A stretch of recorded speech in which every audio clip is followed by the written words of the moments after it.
Bon, on va passer tout de suite à l'instant Paul avec vous, Flore Simon. Bonjour. Je disais Bonjour tout à l'heure Elisabeth. un rendez-vous devant le petit écran. Ce soir, vous n'avez rien au programme. Branchez-vous sur TF1 à 20h10 pour suivre cette séquence avec le chef de l'État français, Emmanuel Macron, qui donne rendez-vous donc aux Français pour plus de 2 heures d'échange sur les sujets du moment. Il va balayer large, hein. Ukraine, sujet de société, retraite, finances publiques. Oui, voilà, donc une émission qui devrait durer environ 2h30. Tous les sujets seront abordés. Il y aura des intervenants très divers et variés. Il va commencer par la politique internationale. Et puis ensuite, il sera question de sujets qui concernent les Français, c'est-à-dire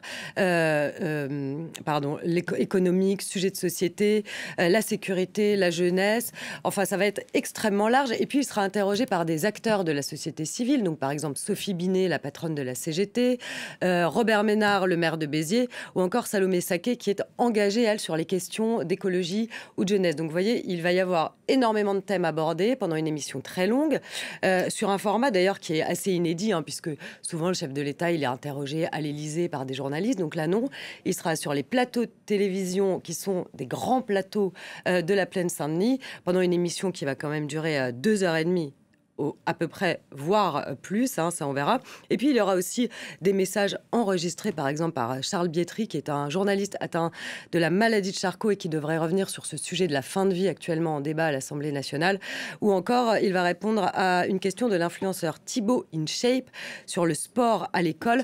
Le directeur de l'information de TF1 a dit qu'Emmanuel Macron devrait faire un bilan de ses 7 ans et puis parler des 2 ans qui lui restent de mandat, puisque Emmanuel Macron n'est pas du genre à attendre la fin de son mandat et il reste encore 2 ans. La grande question qui se pose, hein, en attendant le démarrage de ce rendez-vous, c'est de savoir si Emmanuel Macron va ou non annoncer un ou des référendums. Oui, alors... Ça en fait éternuer à Antoine Maiotti. Pardonnez-moi. Pour l'instant, la question n'est pas tranchée. C'est vrai qu'au moment de ses vœux, le 31 décembre dernier, le chef de l'État avait dit qu'il consulterait les Français. Alors, c'est pas tranché. En revanche, plusieurs sujets pourraient être sur la table, hein. Les écrans chez les jeunes, la question du pouvoir d'achat, la fin de vie, encore une fois actuellement en débat à l'Assemblée nationale. Donc, il cherche, l'Élysée réfléchit à des sujets qui concerneraient vraiment les Français pour les mobiliser. Et on va écouter ce que pense Jordan Bardella, président du Rassemblement national, par exemple sur un sujet comme les écrans chez les jeunes. Écoutez-le. Et soyons sérieux, ça fait 20 ans qu'on n'a pas consulté les Français par référendum. Le référendum, ça permet aux Français de se saisir de son destin. C'est, je crois, la forme la plus saine en démocratie de s'adresser au peuple français. Et je crois qu'il faut prendre le peuple français au sérieux. Il y a des sujets éminemment importants dans la vie de la société. Vous avez cité par exemple le temps d'écran, et notamment le temps d'écran chez les jeunes, chez les enfants, chez les adolescents. C'est un sujet majeur. Mais enfin, de là à organiser un référendum qui ressemblerait à un gadget ou un référendum d'affichage, ça n'est pas sérieux. Voilà le RN, hein, qui milite pour qu'un référendum soit organisé sur l'immigration. Et puis, si référendum il y a, ça pourrait être un référendum sous une forme inédite, qui donc comporterait pas une, mais plusieurs questions.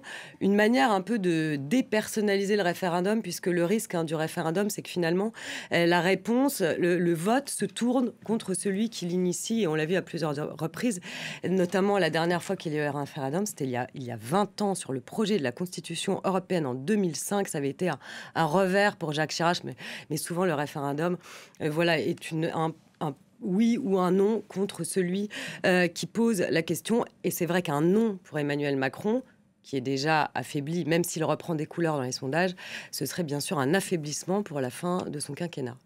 Cette émission de ce soir, c'est une opération reconquête pour le chef de l'État, Flore ? C'est même le grand retour d'Emmanuel Macron sur la scène intérieure, hein, puisque depuis la dissolution incomprise de l'année dernière, c'est vrai qu'on a très peu vu le chef de l'État sur les sujets de politique intérieure. Il s'est concentré sur la politique internationale, qui lui a d'ailleurs porté ses fruits, hein, pour le chef de l'État, puisqu'il remonte dans les sondages. Et puis l'arrivée de Trump au pouvoir l'a quand même porté. Il s'est fait le leader franco-français sur la scène européenne pour une défense européenne, sur aussi le terrain de la guerre en Ukraine. Donc Emmanuel Macron a repris des couleurs dans les sondages. Donc il vient en quelque sorte ce soir reconquérir les Français. Et puis il faut voir aussi qu'à contrario de son Premier ministre, qui lui est clairement en baisse dans les sondages, accusé d'immobilisme, empêtré dans l'affaire Betaram d'ailleurs, pour laquelle il sera auditionné demain. Vous savez, cette affaire sur les violences et violences sexuelles dans cet établissement scolaire dans laquelle donc François Bayrou va devoir répondre alors qu'il était ministre de l'Éducation nationale sur ce qu'il savait ou non. Donc le chef de l'État vient empiéter ce soir sur le terrain de son Premier ministre, c'est-à-dire les sujets de politique intérieure sur lesquels, c'est vrai, on ne le voyait plus. Ça reste quand même un pari pour Emmanuel Macron, parce que même s'il remonte dans les sondages, il faut quand même voir que de façon globale, l'opinion lui est hostile. Donc il va falloir ce soir que ce ne soit pas simplement une opération de communication, mais qu'il apporte quand même des réponses concrètes aux Français. Et que s'il y a un référendum, s'il annonce un référendum, la question soit mobilisante. Donc on va voir ce soir 20h10, ce rendez-vous est pris sur TF1.